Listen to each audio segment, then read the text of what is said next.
Damn it. Can you see me? This is what this movie is like. I should just end the review right here. I mean, I really should just, like, not even say a word. Just replace the audio in this video with static. And, that's the review for SKINAMARINK. Yeah, no. I'll do this like I normally do. Oh my god. Okay. That would have been amazing, though, if I did this review entirely in the dark, with no dialogue or no audio coming from me, and just stared at the camera for 15 minutes. Yeah, and that would basically be the experience of this movie. So, here's my video review for SKINAMARINK. So this is basically, this is a new Shudder theatrical release with IFC Midnight. This is a very, this is a very artsy kind of movie. Extremely, I don't even think this movie has a budget. I mean, what did this movie need? Like, what did the filmmakers need for this? Like, I'm pretty sure they didn't actually shoot the movie with, a Super 8 camera like it wants to look like. And I'm pretty sure the Super 8 grainy effect is mainly, an overlay like you see that you can like put on any kind of digital footage over, iMovie or Adobe Premiere Pro, that sort of thing. Which is not really a problem for me.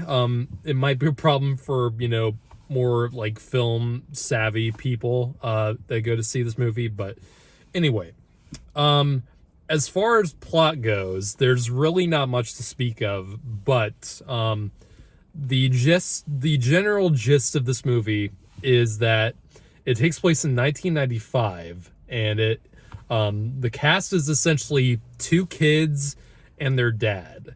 And the movie starts out like on a night where, the kids are just hanging out. The dad is watching TV, and I guess they're watching cartoons together. Public domain cartoons, of course, as the opening credits so kindly tell the audience. But no, the son, whose name is Kevin, falls down the stairs and he gets hurt, and the dad makes a phone call to the mom, I guess, and the dad leaves, or he's gone. It's not entirely, clear where the dad goes, but the kids are kind of left on their own, and they're left in this creepy ass house just in the middle of the night, and things get creepy and things get weird when things start disappearing, like toilets and doorknobs and entire windows. And that's basically the movie. It's essentially that for an hour and 40 minutes. There's extremely little like audio in this movie. Most of it is just the noise of the grain and static, and there's occasionally, like speaking, but it's not it. Most of the time it's with subtitles, because it's trying to match that kind of the old-fashioned look of it and presentation of it, and most of it is heavily filtered to the point where you can't even understand what any of them are saying. And it doesn't. What's weird about it is that it doesn't do it like, even when it does the subtitles a lot of the time, but like, it doesn't do it at other times when the audio is just as indiscernible or more so, which was a little strange. It didn't really quite make sense to me. But yeah, there's extremely little in terms of story in this movie. This movie is the bare minimum of what you can call a movie. and somehow it works for me. I mean, this is a movie that's been getting a lot of attention. I know TikTok has been talking about this movie as kind of like the new, scary movie that, the internet's talking about, aside from Megan.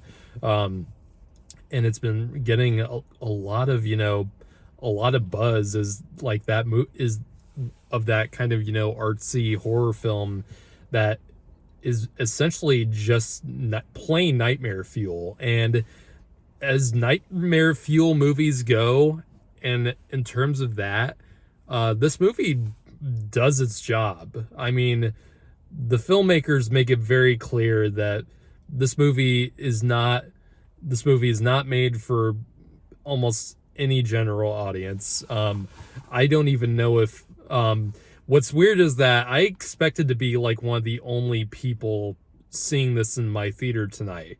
But no, there was like 40 people in there. I mean, this was a pretty decently packed auditorium, and that was really weird for a movie like this, where usually, for these artsy kind of movies, it's usually me and like a few other people. No, this was there was quite a few people in there, which was really strange, considering the type of movie that this is. I mean, this is the kind of movie where you're afraid to make noise in the auditorium, like, especially when you're eating, like, and if you're picking up a cup, like you can clearly hear it because there's no other audio coming from the movie aside from that static, which is the entire time. And it's just, this movie shouldn't work, and there's very little about this movie that anyone I would know would like, but like the movie makes it clear that, it's an art house film, and there's no other way to look at it. Like, it is literally like, I can't even really praise the cinematography or the directing of this. Well, maybe not the directing, but the cinematography in this. I mean, I can't even really call it cinematography because half the shots are out of focus. Almost every shot is just looking at nothing. I mean, this entire movie is just shots on the floor of the carpet, like looking up at like the wall or the ceiling. A lot of shots are like extremely long takes of like looking at Legos and looking at a television screen that's overexposed, and you can't even really see what's going on the television because it's so bright. And it's, you don't, what's even crazier is that I'm pretty sure you never get like a look at the actors, like the very few actors. I mean, the kids or the dad, like you get a shot of their feet a few times, and you get maybe a back shot of the little boy, but other than that, you never really see the actors in this movie, and it's mostly they're pretty much entirely off screen. And it really does lend that really, the way I could describe this movie as like in the kind of experience you would kind of have while watching it is if imagine you're like at a party, or you're with some friends, and it's really late at night, and you guys are like maybe chilling in the living room, and you're on the couch, and you're getting really tired while the other people in the party are having fun, and you kind of like slump back, and you're kind of in that half asleep kind of state where kind of what's going on around you, but you're not entirely sure because everything's kind of disconnected, and events kind of happen like when you're in this kind of drowsy state. That's what this movie really does feel like to me. It feels like something like that, where I think that really goes along with how the movie is shot and how it's put together. It's just it feels like you're half awake. This is the best movie I've seen that represents what it's like to be, you know, in that half sleep kind of thing where you're awake but you're not entirely awake. It's a really bizarre feeling that I don't think any other movie has handled this well. Um like in this kind of way. It's I really do have to praise the director, Kyle Edward Ball, for this, because I don't think I've ever seen something like achieve that. Maybe the closest other example is probably David Lynch, and I did hear. I heard a couple guys coming out of the movie after it was done. I heard them say, "This is David Lynch's nightmare," and it pretty much is. I mean, David Lynch wishes he could be this, you know, David Lynch wishes he could be this outside the box with with how a movie can be put together. I mean, this is the most art house movie I've seen in God knows how long. And I know for certain that I can't even believe this is playing in a theater. Like, this is the kind of thing like you would see. Imagine if the movie The Ring was entirely the videotape and none of the other scenes. Like, it would, if the entire movie was just that videotape of that weird imagery and those sounds that you hear. That is what this movie's like. And you know, most of the movie has shots of what I really have to give this movie praise for also is this movie really is the best example I've seen in a long time where it truly is what you don't see that makes your mind go wild with what could be lurking around, because the movie obviously never gives you an explanation about what's going on or, you know, what is even happening, but it lets your mind create the most terrifying things you can think of, because most of the shots are so dark that you can't even see what's even in front of you, because there's a lot of shots down dark hallways, and the light coming from the TV is the only light source for the most part, and you're just looking down a dark abyss with sounds coming from all around you, and it really does. That's pure nightmare material right there. It's just letting your mind create just the most horrifying things imaginable. And the voices, the like the sounds you hear going along with, you know, the dark imagery, it is truly disturbing and very creepy. I will probably hear some of those sounds and think about some of the things that you see in this film when I get home and get ready to go to bed. It is that kind of, you know, it does leave that impact on you, and not many movies I've seen are able to do that. But I do have a few issues with the film. Obviously, there's no reason this needs to be an hour and 40 minutes. This kind of thing, like, most found footage movies that you see, even though this obviously isn't found footage, but it's kind of comparable, I can say, because most of those kinds of movies are between like an hour and 15 minutes and an hour and 20. Like, that's like less than an hour and a half feature length. There's no reason this should be this long. Like an hour and 15 or an hour and 20 maximum. You could easily trim like 15 minutes out of this movie and really you wouldn't be missing much. And I get that I get why, you know, the director wanted to really extend out these sequences where you're just looking at nothing and you're just anxiously waiting for something to happen, and it never does until until it does happen. And there are jump scares in this movie. So, and I think I get why they wanted to put jump scares in there, but I think it did kind of lessen. I think it does kind of lessen what the movie is going for, and I do think it kind of distracts from the main point of this, which is to pretty much leave the audience in complete darkness as to what's going on, and just let your mind just create whatever it's able to. But I do think those kind of things, I don't know. I don't know if they quite work for me.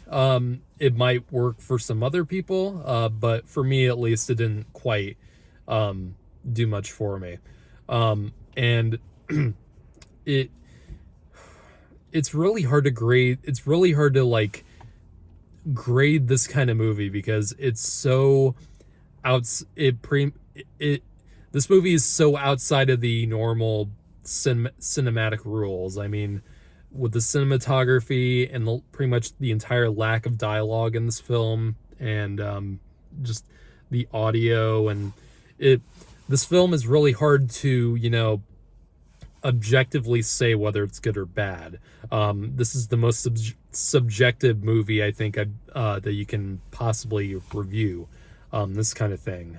For me, I really enjoyed this film because it did put me in that kind of drowsy, kind of anxious, that anxious state of mind where it feels like anything is gonna happen, and it feels like nothing is gonna happen, and you're caught in this really negative space, and it's pretty effective. I think it's very effective at what it does, and this is obviously going to be a love it or hate it movie, and I think most people are going to hate this, but for me anyway, who can get into some artsy stuff, I'm not always into these kind of films where it's just, I feel like the filmmakers are trying to be risque. I don't think this film is trying to be risque necessarily. I feel like, because I don't know much about the director, but there has to be a reason why it was set in 1995, and why the certain things happen in this film. And I'm thinking maybe that this is a pretty accurate description from the director, like maybe of a nightmare he had as a kid. I mean, that's the best theory I can come up with, at least from my lack of research I did on this film. That's the best thing I could come up with after seeing this. I mean, this almost feels like the best possible way to recount a nightmare you had when you're at a young age. I mean, making a movie like this, I think, is the best way to do it, and not so much in a book, or maybe not even a poem. Just the way it's done here. And I think the director has something interesting, despite almost the complete breakaway from any kind of film formula, or any kind of boundaries set usually, or limitations set within that landscape. I do think he has an interesting voice, and I'm interested to see what else he does when he might do something a little bit more, something with a few more what's the word I'm looking for? Something that mostly sticks within the lines of what you'd expect from a normal movie. So when he does something that's not entirely art house, this is going to be, this really reminds me of a modern day Blair Witch Project. Or, I mean, if you thought movies like the Blair Witch Project and Paranormal Activity were boring, buckle up for this, because this is gonna be the most like ass-numbingly dull and boring thing if you found those movies boring. I mean, at least Blair Witch Project, you could, or Paranormal Activity, you saw the actors and there was dialogue. I mean, this movie technically has dialogue, but the fact that, you know, it's almost entirely off screen, I can't even really give it that term.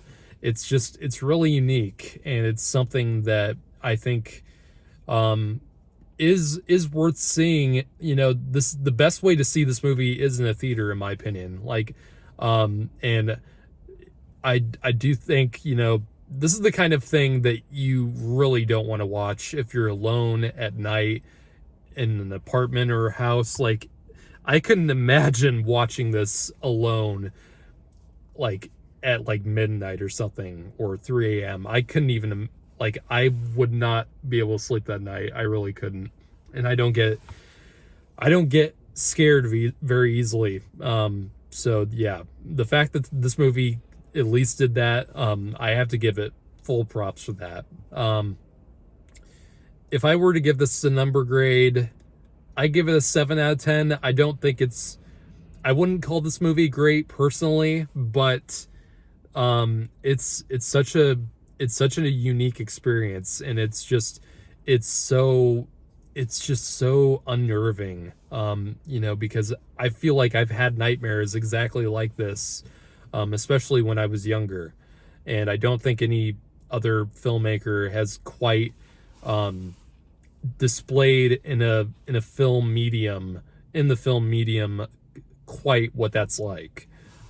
So yeah, full props for that. So take it what you will. Tell me what you guys thought of SKINAMARINK if you've seen it.